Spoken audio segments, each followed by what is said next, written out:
So we see that in Odyssey we see some symbol. The first symbol we see that uh, Penelope was waving a shroud for her father-in-law Laertes, and this shroud has a symbolic meaning. The shroud that Penelope waves for her father-in-law Laertes' eventual uh, funeral symbolizes the cunning with which she comforts the suitors. She lacks the power to fight the suitors. So Penelope didn't have power to overcome physically to overcome the suitors physically, and for this reason she had a trick.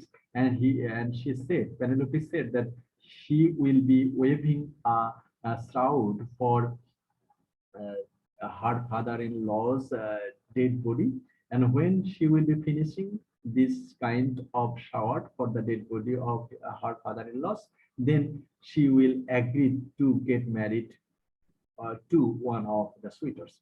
But there was a trick over there that at night, all the day, Penelope had been waving the shroud, but at daytime, uh, Penelope would unravel his waving word. So in such a way, he passed 3 years. But such kind of incident uh, was incidents uh, was uh, was unlocked by the betrayal of Penelope's maid servant Melan, Melan,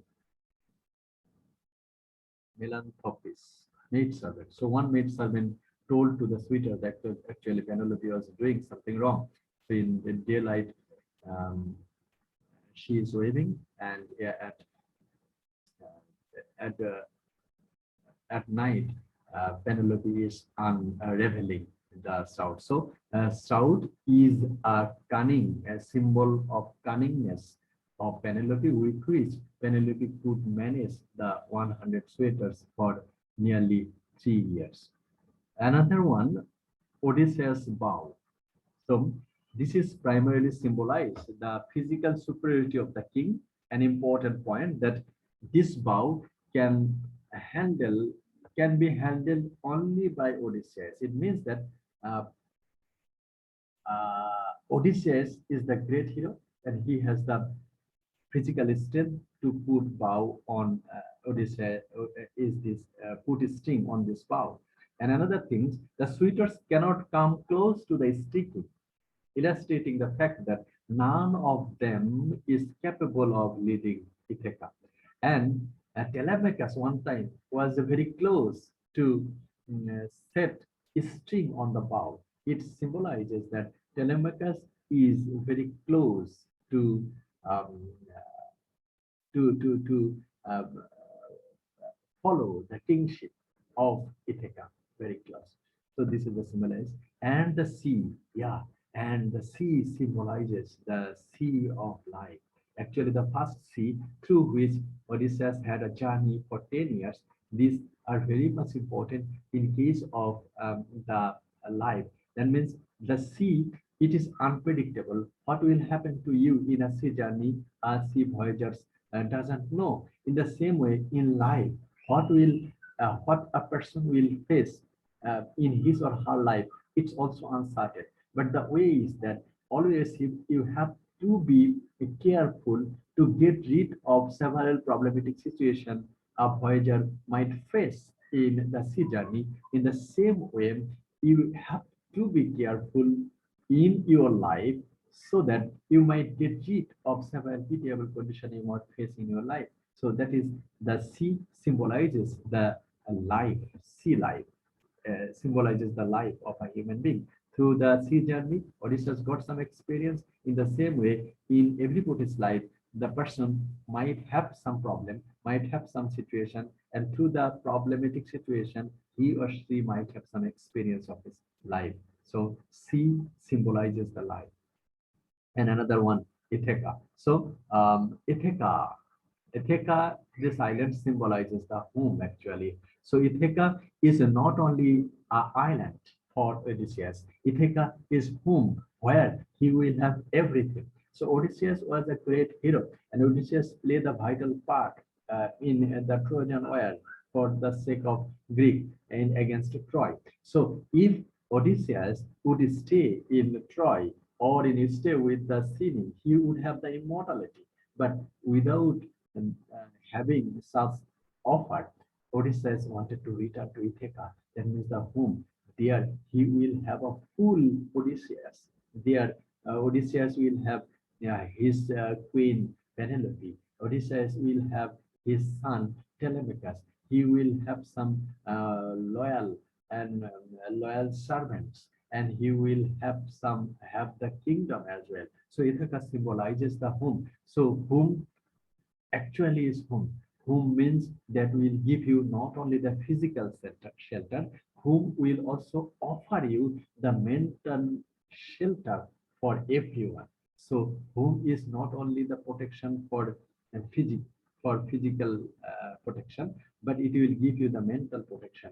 So Ithaca, Oedipus, in case of Odysseus, Odysseus would have everything if he wouldn't return to Ithaca. But that is Odysseus would have his own way.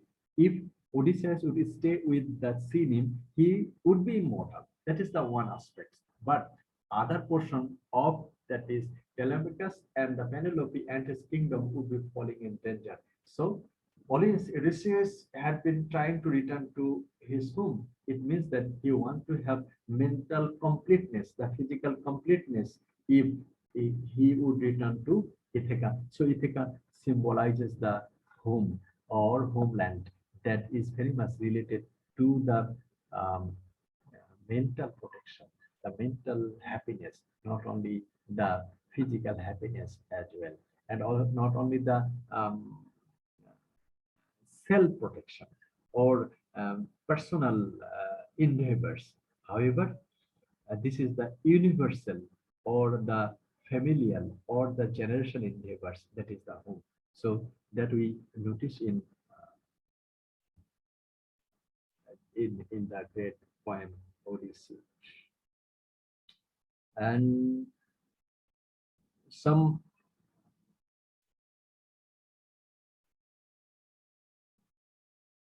literary devices are used in this epic poem as like other epic poem. The Odyssey written by Homer is a primary epic, that is it's composed in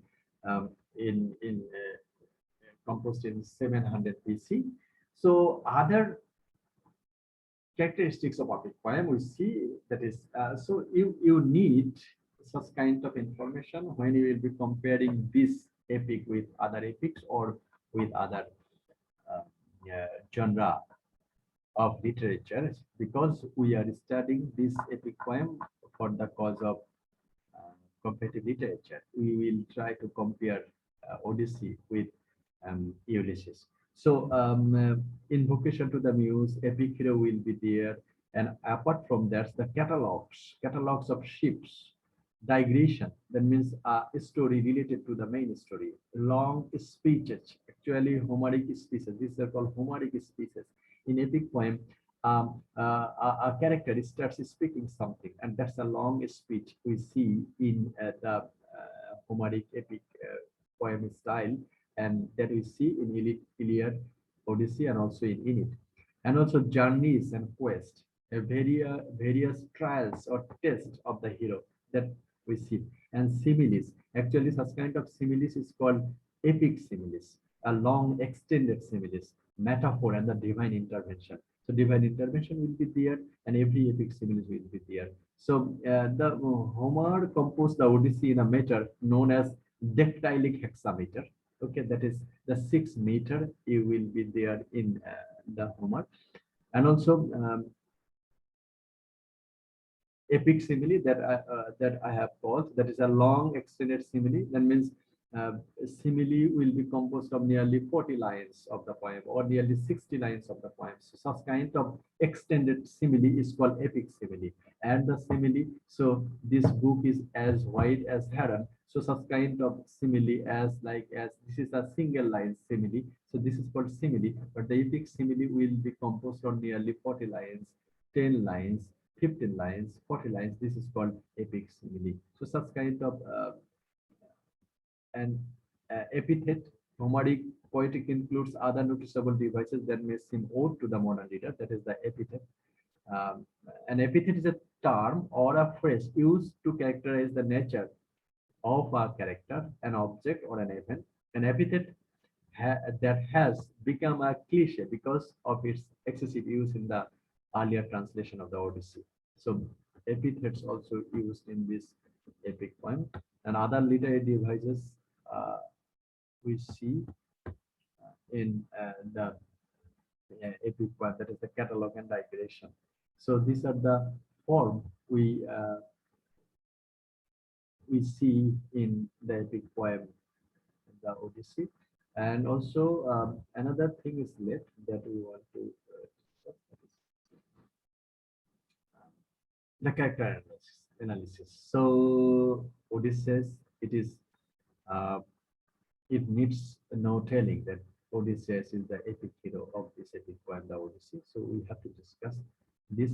And Odysseus is a combination of self-made, self-assured man and the embodiment of the standard and the mores of his culture.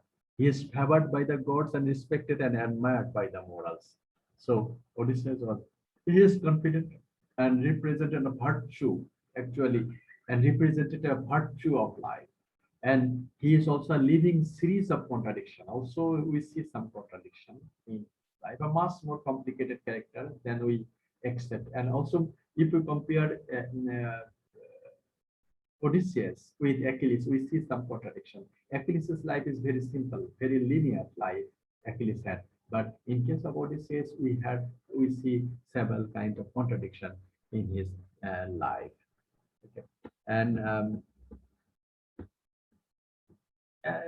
Odysseus lived by his wills and also lives by courage, actually. And in many of he is very much intellectual, Odysseus, and openly evaluates the situation and demonstrating the logic he employs in making his choice. And when it proves effective, Odysseus lies. Actually, Odysseus' epic hero should be the combination of superhuman and human power. As we have seen in case of Achilles, Achilles was immortal, but he had a weak point that is called hubris. He had a tragic flaw. Achilles had excessive anger. That is the tragic flaw. But in case of Odysseus, we see he is a very complex character. In some situation, he got rid out of his courage. In some situation, he got rid out of some routes. And even in some situation, he got lies. Odysseus told lies for the sake of his own interest. So such kind of situation naturally we do not find in other epic heroes that we find in Odyssey. And even in just for an example, in case of Cyclops, when Cyclops wanted to know who attacked it on his eyes, then the Odysseus and his man that this is nobody. Nobody. Actually, nobody is the word they claim, but this is a lie. And Odysseus used that for the sake of his own benefits. But next time he told that it is not nobody, it is uh, Odysseus, the great hero. So this is Odysseus, and victory motivates Odysseus. He wants to return home and live life in Ithaca. As a result, every step along the way is another test, sometimes another battle. His concern with victory is also cultural as well as the practical. In Homer's world, there are no police or justice system. Mighty usually makes right. So Odysseus wanted to return to Ithaca. That is his intention. And another intention is that he was a mighty warrior, and for this reason he could overcome all the pitiable or the awkward all awkward situation of the journey and return to Ithaca. So this is And also another thing, that certainly Odysseus grew in wisdom and judgment throughout his venture. His self-control while dealing with the suitors' insults is exemplary and contrast, for example, with the earlier irresistible urge to announce his name to Cyclops. So at the last stage, when uh, Odysseus was insulted by the suitors when he was in the shape of a beggar done by Athena, then Odysseus was very cool. He didn't disclose his true identity. But in case of fighting with Cyclops, this very Odysseus was this very Odysseus revealed his identity. That is the cause of his trouble through the journey. So Odysseus' fight with Cyclops, the one-eyed giant, was at the initial stage of the journey. But in the final stage, when we saw that Odysseus handled the suitor remarks and um, assault in a very cool-headed way. It means that Odysseus through the journey became very much um, experienced, and he a man of wise through the journey of 10 years. So this is Odysseus. Another character, Penelope. Penelope is Fidel, a serious, industrious character, a devoted wife and mother, but one who lacks the fascination and zest for life that some of Homer's immortal women display. However, Penelope is not a pasteboard figure. She is a complicated woman with a very sense of destiny and weaves her plot as deeply as she weaves a garment. Penelope is very dangerous situation when the suitors begin invading her house and asking, then demanding her hand in marriage. So although the suitors abuse an important social tradition of hospitality, Penelope lacks the natural, social, and familial protection and would enable her to remove them from her house. So her son Telemachus has neither the maturity nor the strength to expel the invaders. Although unassuming, Penelope has a cunning and indicates she has a good mate of for her wily husband. So Penelope, through the 10 years, was very much cunning, and she could maintain her fidelity for her husband through these 10 years.